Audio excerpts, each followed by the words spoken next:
How you doing? You want to ask me a question about Catholic theology and aliens? Have a seat. This won't take too long. So, what does the magisterium of the Catholic Church have to say about extraterrestrial life? Nothing. Really nothing. There is no official Catholic dogma on whether or not aliens exist or don't exist.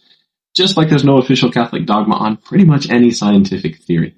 Science is not supposed to interfere with faith, and faith is not supposed to determine scientific theory by its dogma, except in those instances when science pretends to be something more, like philosophy. So, for example, the idea that the human soul or the human mind is nothing but brain cells interacting in a certain way, or that humans are nothing but smart dolphins. Those are the kinds of things that the church would have an opinion on. Whether or not there are aliens, the fact that literally no one on the planet probably really knows for sure, well, we don't have anything to say about that.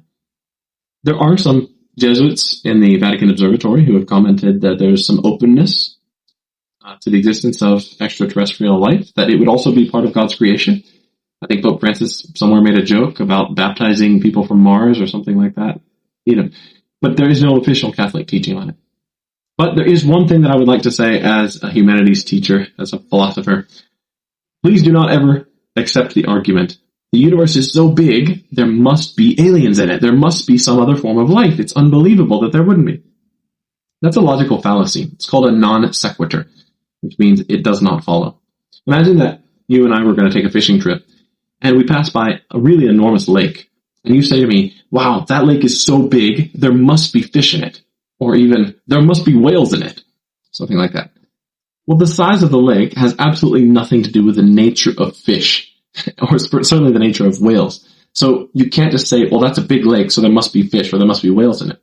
And the same holds true for the universe. It can be as big or as large as, or as small as you want. The question is, what is the nature of life?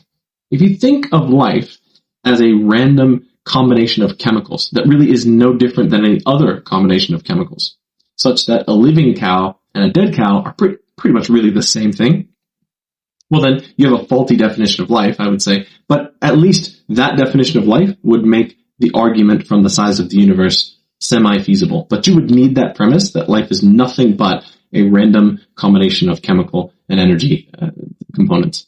But that's not what life is. And so that's why I'm very, very sure on a personal level that there aren't any aliens, because I believe that life is a terribly unique, mysterious, wonderful, and indeed a divine